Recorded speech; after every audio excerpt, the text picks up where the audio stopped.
Welcome, everybody, to Firehouse Talks with Jersey Rick, igniting leadership excellence.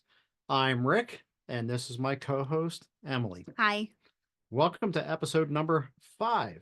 Managing people is bad for morale. Yes, I know. Can you believe it? We're at episode number 5 already. That's great. So, Emily, what do you got to say today? Well, you said in episode number 1, we talked about the difference between leadership and management. Mhm. So, can you recap that for our audience, please? Yeah, absolutely. Because so many times there's confusion between management and leadership. Yeah. And also, so many times the words are used interchangeably. You go into a business, say, hey, there's the manager, over there. You don't go, there's the leader, over there. So the terms can be interchangeable. But what's actually taking place is not interchangeable. Excuse Mm, me. The author and coach, speaker, John Maxwell, he has said and he continues to say is that leadership is influencing. Let me try that one again. Leadership is influence, nothing more or nothing less. yeah. Yes, that is, leadership in a nutshell.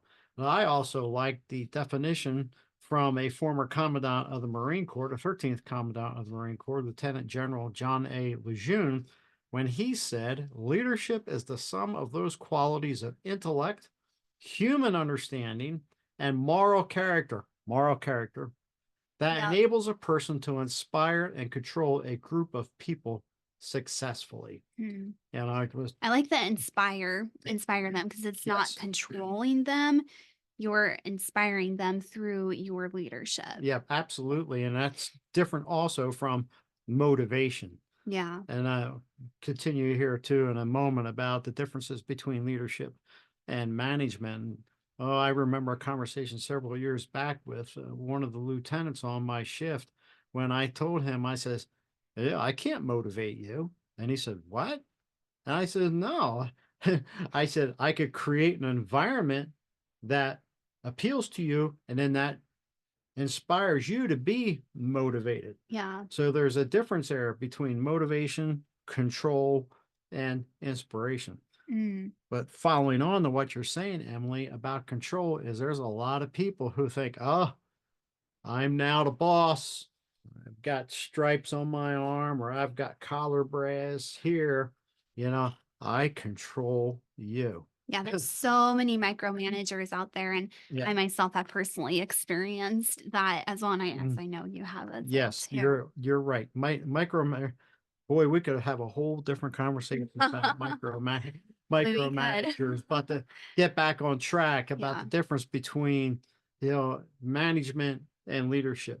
Management is about systems and processes. Mhm. And I gave that example of the incident command system. We Yeah. have resources that are arriving on scene of the emergency and they need to be controlled. That's the system and the process. But there's people, human beings that are on those fire engines, ladder trucks, towers, rescue trucks, brush trucks, water tenders, other staff vehicles. Yes, we need to manage that as a whole and plug them into where they need to function and Yeah. work, but they need to be led. So, to boil it down, leadership is about people. And without people, you can't have leadership. Yeah. Now, you don't need people to have management. No. Yeah, Joe Schmuckatelli can be working in the warehouse, out here at the Walmart distribution center, and he's managing all the pallets of paper towels. Those things aren't thinking and breathing. That's true. Well, unfortunately, there's a lot of people who do have blood coursing through their bodies. They're not thinking. They're not thinking either. That's very true. Very true. Yeah. So, last October, you wrote a blog post titled Three Reasons Why Managing People is Bad for Morale. So tell us about more about the blog post, but then the three reasons, and then let's go back and discuss each one. Sure. So with the blog post, Emily, it's out on my website, and I should have had mentioned this earlier, but Mhm. my business is the Fire Officer Leadership Academy, and my website is at www.fireofficerleadershipacademy.com. audiorezout.com. We can include that in the show notes. Yes, as well. And I write a weekly blog, and I post it up on my website on Mondays, but then I also post it up on LinkedIn and my business Facebook page on Wednesdays. And Yeah. in addition, another posting on Wednesday is to a private Facebook group called the Firefighters Leadership Network. So you're a firefighter and you are listening to this, or you're a retired firefighter and you're listening to this, search out that group. You're eligible to join. Uh, sorry, folks, you're not in the fire service. That's a group that's specifically designed, for the fire service. Whereas our podcast here, For it's not everyone. just designed, for people who are working in the fire world, but anybody, can listen to what we're saying, because we are all things leadership. So as Emily mentioned, I wrote that blog post about, hey, 3 reasons why managing people is bad for morale. The first one is managers treat people like they're a commodity. Again, that box of styrofoam cups, they're treated like that. The second reason is when you treat people like a commodity, you devalue them. They are no longer a human being. Yeah. We're devaluing them. They're just an object, a piece of equipment. And the third reason is devaluing people creates a fortress mentality in supervisors. And what I mean by the fortress mentality is us versus them. And Wow. all the years that I've spent, between 2 branches in the military, Air Force and the Marine Corps, and the 37 years in the fire service, I've never seen a fortress mentality work very well at all. Yeah. When it is us versus them, or it's me versus them. The organization overall may not be an us versus them, but the supervisor, notice I didn't say leader, but the supervisor may have that it's me against them. They're out for me. Mm. Yeah. Yeah. So yeah, those are the 3 reasons. So can you describe what you mean when you refer to people as a commodity? That's a bit of a tongue Easy. Yeah, twister. yeah, easy for you to say there, Emily. I briefly mentioned that, when you're starting to look at people as an object, Mm, they're not a person. It's just like someone that can be used. used. Someone is like your sole job is to accomplish the mission, or your sole job is to make me look good. They're not looked at from who they are as a whole That- person, That's right. but it's And more of what the person in the um authoritative Mhm. position can get out of them, Ab- right? absolutely. Yeah. And I briefly want to touch on that last comment I made. Is like, it's your job to make me look good. I had 2 supervisors in the past who said that it is your job Mm, to make the chief look good. It's your job to make me look good. no pressure. Yeah. Well, number one, hey, it's Jersey Rick for a reason, folks. It's like, guess what, Buckwheat? It ain't my job to make you look good. It's my job to do my job. Because if my job is to make you look good, then all that means is I'm just kissing your rear end. Yeah. And there's a lot of those people that are out there kissing Politicians. politicians, kissing somebody else's rear end. When I got promoted to battalion chief, I let my shift know that philosophy stops. It ends right here, right now. Yeah. Because if you're trying to make me look good, you're doing nothing but kissing my rear end. And I don't do very well with people who are brown nosing me. So knock it off. I don't care who above me believes in that philosophy. I don't. And I will not tolerate that philosophy. It's your job to do your job the way that you're supposed to do your job and deliver services to the citizens of the community. Period. Yeah. That's it. When you're more concerned about making the boss look good, yeah, it'll go down. It'll go down really bad. And I might add, that boss doesn't care about you. Yeah. They're just caring about themselves, because you are a commodity.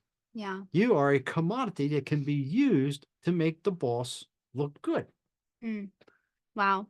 So, with that being said, let's return to the three reasons. When people are being managed instead of being led, why will managers treat them like a commodity? Again, they mentioned it's how people view other human beings. Yeah. How do they value somebody else? And the people who have been following us, you've heard me say that a lot. You've heard me say that word value quite a bit. And when I had retired from the fire department and joined the John Maxwell leadership team, one of the things that attracted me to the team is the fact that they say, we are people of value, adding value to people of value. Mm. And when we devalue people, they do become that commodity. And the supervisors who are possessed with that mentality, why? Why do they have that mentality? Well, it could be that the power has gone to their head, the authority that they have vested in their position has gone to their head. And what I have seen in the military and also in the fire service, it's like, well, that's the way that I was treated. So I'm going to treat everybody else that way. Yeah. Mm. Well, and unfortunately, it doesn't just happen not only in the fire service or Mhm. in workplaces, but it can happen in our own homes, in our own marriages, where a spouse is treating their other spouse as a commodity. Mm. And it's more of like what can you get out of it instead of like, what can I give to you? Yeah, yeah, you're absolutely right, Emily. That ties into what I've heard over the years, and I'm sure you have too, when people say, "Oh, marriage is 50-50." But Mhm. hey, folks, It's my not. wife and I have been married now 36 and a half years, and I can tell you, you know, it's not 50-50. It's got to be a 100-100. Yeah. I have to pour 100% into the marriage, and my wife has to pour 100% into the marriage. Well, I'll also add too that 36 and a half years of marriage is because God has blessed our marriage and we have put God first in our marriage. Yeah. And that makes a big difference in how we are treating each other. But how are you treating the people that are working for you? Or if you're not in a supervisory position, how are you treating others? Yeah. Uh, that, yeah, simple thing called kindness, respect, Yeah. dignity. Yeah, I've seen some folks in the fire service, and I've seen this in law enforcement and in the military too, and even in the EMS world. Is there's some people, they puff themselves up, I'm here to save the world. Look at me, bow down and kiss my shoes. Got a problem, pal. Hmm, Yeah. hmm. So I think we already touched on the second reason that speaks to the fact that people are devalued. But do you have anything else that you would like to add to that? I think I think some of that really goes deep into the individual themselves. Again, we've in the past we've talked about what happened in the home, Yeah. when they were growing up. What occurred. I was fortunate, with my mom and dad that they didn't. I never felt devalued by them. I never felt abused by them, but they grew up during the Depression and then World War II. And they did have a mentality of that when we were out in public, they would tell my brother and I, you don't talk to people. Children are to be seen, they're not to be heard. And so, those type of things get ingrained in people. They get ingrained in people, Yeah. which, would be a different topic, but this is an example of how things, get built in the habit is all of a sudden, you're out in public and you're not talking to anybody, not asking questions, to where you could learn. And, people say, oh man, wow, that guy's really quiet. Well, Yeah. the same thing applies to, people who, you know, mistreat others, they devalue others. Yeah. Uh, It just shuts you down. It shuts, yeah, it Yeah. shuts people down. Yeah. And it's not necessary. Leadership Mm-mm. is about people. And when you're working with people, we need to have an understanding of human behavior. That doesn't mean you need to run on out and get a, PhD in psychology, psychiatry, and all that stuff, get an understanding of people and how people tick and also how we tick as well. Yeah. And, when we're talking about treating people as a commodity, we can't treat everybody the same. Yeah. Now, some people say, "Oh yeah, yes you." No, you can't. No. You flat can't do that because each one of us is bringing certain things to the table that the other person doesn't have. This person Yeah. over here responds to one form of communication. Emily responds to a form of communication. I respond to a form of communication. Yeah. And when we rubber stamp it and we use that all the time, that's where issues are going to be, you know, cropping up. Yeah. Now, for those of you who say, well, yeah, Rick, I've got 30 people working for me and I've got to deliver a message. I understand that. It's one thing to pass on information to the troops, the stuff that's coming from further up the chain of command, or if you're a business owner or, the boss. Yeah, there could be one message, but I'm telling you, because I've lived this, how is that message delivered? Because you might find yourself out there spending more time fighting the brush fires that have erupted because of the way the message was delivered. Yeah. I know I've created some of those same problems myself. And also, we had a fire chief at one point. I liked what the guy did in the fire department, but he had a habit of thinking out loud.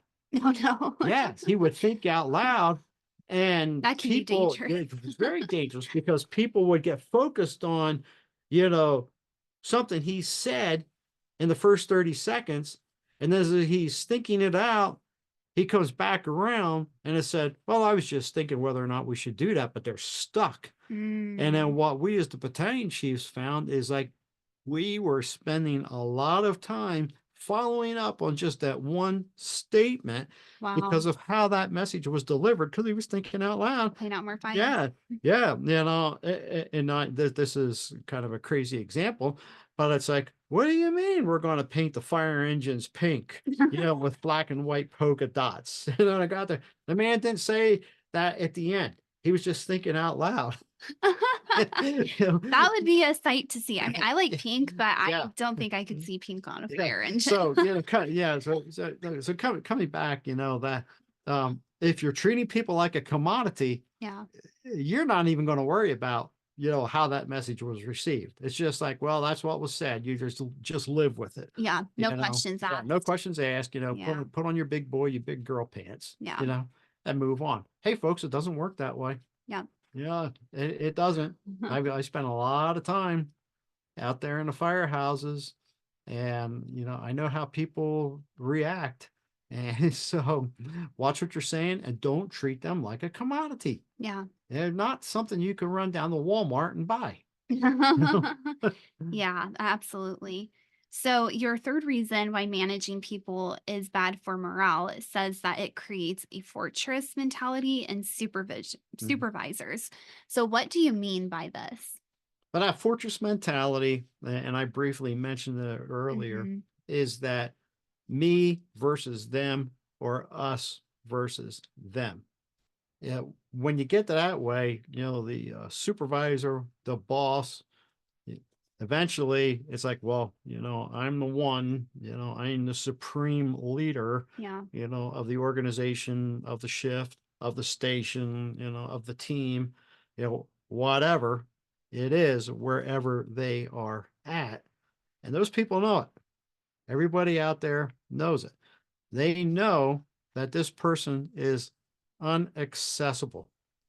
How many times have we heard ad nauseum from a boss? I have an open door policy. Oh, yeah. Yeah. All right. Yeah. Yeah. Hey, folks, that's like vision and mission statements to get posted up on a wall, but nobody ever practices them. Nobody ever follows them. Yeah. I have an open door policy. I can say, yeah, yeah. Yeah, they go to a leadership conference someplace and they sit in front of people and say, yeah, Emily, I have a open door policy, and people can come in and talk to me all the time. But then when you get down to the brass taxes, nobody comes in. No, Why? Why won't they come in? they're not approachable, They're not or approachable. they're too busy, or Yeah, yeah, not approachable, yeah, or they're too busy, yeah, or their people skills are non-existent. existent. They are non-existent, Yeah. which ties in with how people in some organizations get promoted. In the fire service, it's a process. There's a promotional process that takes place. And it was the same thing in the military. And I believe probably the same thing, in law enforcement as well.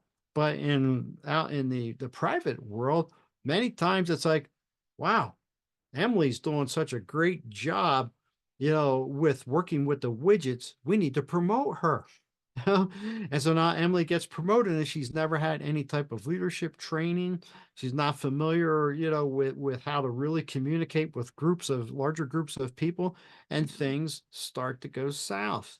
And in a situation like that, then that starts to become more of that pushing people away, and Yeah. that fortress mentality goes up and they're inaccessible. Mm, Or, and I have seen this too, and I know you have as well from the conversations that we have had, is somebody gets promoted into that next position up yeah. and they change. Yep. Well, The power goes to their the head. power goes to their head. Have they really changed, or is their true personality, their true characteristic really being brought to light Mm, because of the promotion? That's what I believe it is. I would vote for that. That's what I believe it is. Yeah. And I've got one individual in Yeah. mind that I saw that happen with him. And that's like, when my wife questioned about it, I said, I believe that was the guy's inherent character. Mm, He just put on a facade over the years to make people think that he wasn't that way.